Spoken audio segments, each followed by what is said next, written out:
Bom dia, meu nome é Nicole. Eu vou apresentar hoje o seminário sobre representação, soberania e a questão democrática.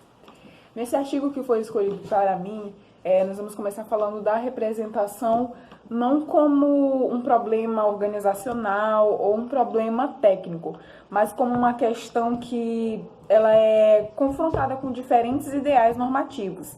Então, ela é capaz de abranger outros conceitos políticos, como a legitimidade, a boa ordem, a república e a questão democrática. Então, essa primeira parte vai dar um gancho nos outros critérios do trabalho. Aqui a gente vai analisar três autores que têm três sínteses diferentes sobre a questão da representatividade. A gente vai ver como que eles entendem, como eles definem a questão da representatividade e unir num só. Então a gente vai falar dessa visão conjunta desses três autores que o artigo menciona. Tem a opinião do Bernard Money, de Marcos Navarro e de Nadia Urbinati. Todos eles citam a representação política como uma crise nas democracias contemporâneas. Por quê? É evidente que a gente vive numa crise de representatividade, não só de hoje, a gente pode citar ali no século XX já problemas com a questão da representatividade, e até hoje a gente pode ver isso também. Principalmente no fato das pessoas não acreditarem mais na política, nessa representatividade, porque numa democracia representativa, os governantes são eleitos através de voto. E por tudo o que acontece no meio da política, acaba que as pessoas desacreditam dela. Então não permitem que tenha realmente essa representatividade, não acreditam nessa representatividade governamental. Então eles vão falar ali da crise, que já é um recuo histórico que automaticamente as pessoas fazem nessa questão. Para o autor Bernard Money, ele define a questão da representação política muito com a questão da representação em si. Então, para ele definir a representação política, principalmente na questão democrática, onde a gente tem essa representatividade, ele vai fazer uma comparação com os governos institucionais, do pensamento que parte de um ponto que ele acredita que esse governo representativo nunca deveria existir. Dessa forma, ele vai fazer ali uma análise na democracia e na forma institucional da democracia ateniense, para tirar como exemplo e trazer para os dias atuais. Money se mostra negativo a esse governo representativo, principalmente porque, visando ali a democracia ateniense, ele observa que não se faz necessário a existência de assembleias, como acontece no governo institucional. Então, ele acredita que precisa dar importância e diz no artigo que ele dá uma importância até mesmo exagerada para essas assembleias. Como o Manning dá muita importância para a Assembleia, ele deixa de lado os magistrados, os colegiados, então isso se torna até estranho. Entretanto, quando você vai olhar para a escolha, como os magistrados e os colegiados chegam até ali, você vai observar que na democracia não acontece de forma exclusiva, no caso acontece por forma de sorteio. Entretanto, no governo representativo vai acontecer em forma de eleição, e isso é muito importante para você saber como que difere e qual a importância de cada um.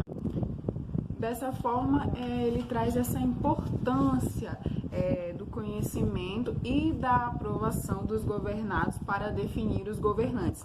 Dessa forma, a gente vai olhar que mais para frente foi decisivo nas revoluções, na independência de diversos países, de diversas potências muito importantes que optaram pelo governo representativo, porque no governo representativo você escolhe quem vai te governar, você escolhe quem vai te representar e defender os seus interesses, os seus ideais.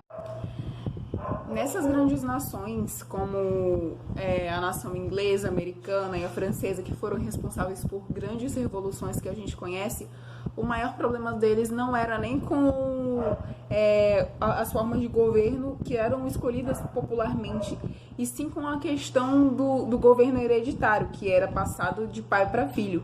Então isso culminou nessas revoluções e fez com que fosse escolhido o governo representativo, a fim de que não houvesse interferência familiar e que as pessoas, por meio de uma eleição, pudessem escolher os seus representantes. Então, ainda falando dessas formas de governos populares, sendo sorteio ou eleição, o que acontece é que no sorteio, qualquer pessoa pode participar e todos possuem ali a mesma chance de ganhar e de exercer o governo, enquanto que na eleição as pessoas escolhem e eles concorrem, todos têm o igual direito de escolher quem é que vai representar, quem é que vai estar governando e administrando.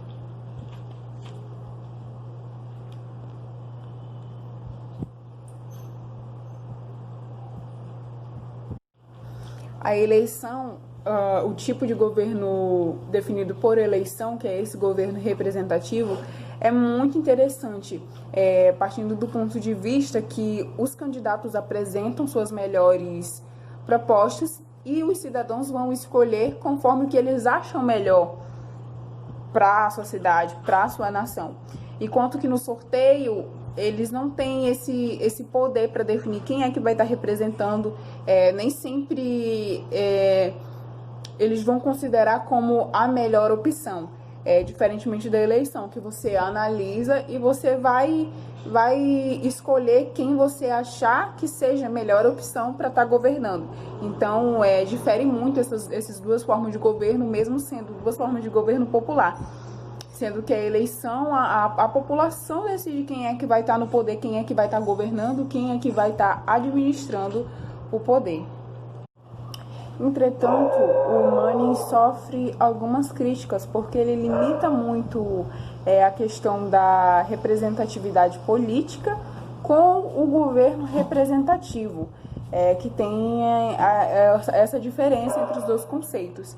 Ele então não presta muita atenção no conceito de soberania, pois ele só usa ali o autogoverno do povo e a questão da soberania popular quando ele vai falar ali da democracia ateniense, para dar aquele contraste com o intuito original do governo representativo. Então ele não faz muita diferença entre o governo representativo e a representatividade política, a representação política.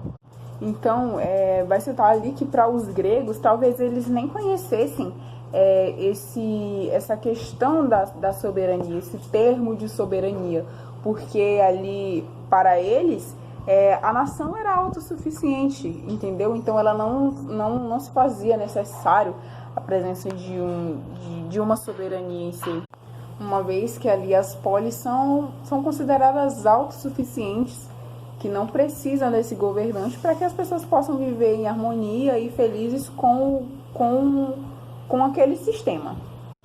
Dessa forma, eles não conhecem a diferença ali de Estado e governo, não conhecem que a nação precisaria de um soberano, um superior para estar ali governando, tomando as decisões por ele. Dessa forma, só passou a usar o termo Estado mais na frente, principalmente com os autores contratualistas,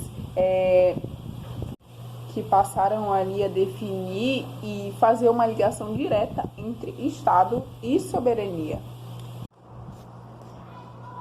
Já o autor Marcos Novaro, ele tem uma visão diferente a questão da soberania e essa ligação ali com a democracia representativa. Então ele dá ali ênfase, dá importância a essa questão da eleição, a essa questão do povo escolher quem vai o representar. Pois ele dá muita importância à opinião pública, ao parlamento, ao poder de decisão do povo, de escolher. Ele dá muita importância para o que acontece no geral, para como que as pessoas vão escolher e em que critérios elas vão se basear nisso. Então, desse modo, ele tem uma visão ali contrária de outros autores, principalmente os autores pluralistas e os autores que defendem o governo institucional, porque é como se eles desprezassem ali o papel da sociedade para escolher, para definir seus governantes. Então, eles não dão importância a isso. Então, por isso que o Novaro ele é um crítico desses autores que desprezam ali a democracia representativa, tendo alguns que dizem que ela nem deveria existir. Então, Novaro acredita que a soberania é um conceito-chave de ordenamento político e jurídico mais moderno, e por causa dessa ideia de unidade de sociedade. Assim, a crescente percepção da fragmentação da sociedade é uma característica da vida moderna. Já outros autores defendem que essa soberania moderna provém de um cristianismo medieval, uma vez que eles acreditam que o termo soberania era uma coisa cristã e que mais na frente foi se desvinculando desse meio para se tornar um conceito político, pois ele dá muita importância à opinião pública, ao parlamento, ao poder de decisão do povo, de escolher. Ele dá muita importância para o que acontece no geral, para como que as pessoas vão escolher e em que critérios elas vão se basear nisso. Então, desse modo, ele tem uma visão ali contrária de outros autores, principalmente os autores pluralistas e os autores que defendem o governo institucional, porque é como se eles desprezassem ali o papel da sociedade para escolher, para definir seus governantes. Então, eles não dão importância a isso. Então, por isso que o Novaro ele é um crítico